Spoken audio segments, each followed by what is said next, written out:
লক্ষ্মীপুর জেলার চন্দ্রগঞ্জ উপজেলার প্রতাপগঞ্জ উচ্চ বিদ্যালয়ের ষষ্ঠ শ্রেণীর এক শিক্ষার্থীকে যৌন হয়রানির প্রতিবাদে বিদ্যালয়ের ছাত্রছাত্রীরা বৃহস্পতিবার দুপুরে চন্দ্রগঞ্জ বাজারে মানববন্ধন কর্মসূচি পালন করেছে। লক্ষ্মীপুর নোয়াখালী আঞ্চলিক মহাসড়ক অবরোধ করে এই কর্মসূচি পালন করে তারা। এ সময় ছাত্রছাত্রীরা যৌন হয়রানির প্রতিবাদ ও যৌন হয়রানির সাথে জড়িত সিএনজি অটোরিকশা চালককে দ্রুত গ্রেফতারের দাবি জানান। মানববন্ধনের কারণে সড়কে যান চলাচল বন্ধ থাকায় কয়েক কিলোমিটার ব্যাপী যানজটের সৃষ্টি হয়। আপনাদের স্কুলের পক্ষ থেকে আপনারাও একটু যদি গোয়েন্দা নজর। চন্দ্রগঞ্জ থানার অফিসার ইনচার্জ ও হাইওয়ে থানার অফিসার ইনচার্জ ঘটনাস্থলে গিয়ে জড়িত সিএনজি অটোরিকশা চালককে গ্রেফতারের আশ্বাস দিলে ছাত্রছাত্রীরা অবরোধ তুলে নেন।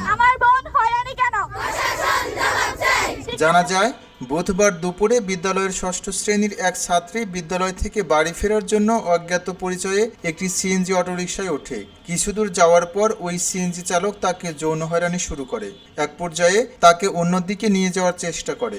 এ সময় ওই ছাত্রী প্রাণ বাঁচাতে কলেজ রোডে চলন্ত সিএনজি অটোরিকশা থেকে ঝাঁপ দিয়ে পড়ে আহত হয়। উপস্থিত জনতা আহত স্কুল শিক্ষার্থীকে উদ্ধার করে হাসপাতালে নিয়ে চিকিৎসা প্রদান করে। বাজার কমিটির সাথে কথা বলে সিসি ক্যামেরা স্থাপনের জন্য এবং আশেপাশে যদি সিসি ক্যামেরা আজকে থাকতো তাহলে এই ঘটনা খুব দ্রুত উদ্ঘাটন করা হয়তো সম্ভব হতো। চন্দ্রগঞ্জ থানার অফিসার ইনচার্জ মোর্শেদ আলম জানান, বিভিন্ন সিসি ক্যামেরার ভিডিও ফুটেজ সংগ্রহ করে সিএনজি অটোরিকশা ও এর চালককে চিহ্নিত করে গ্রেফতার করার চেষ্টা চলছে।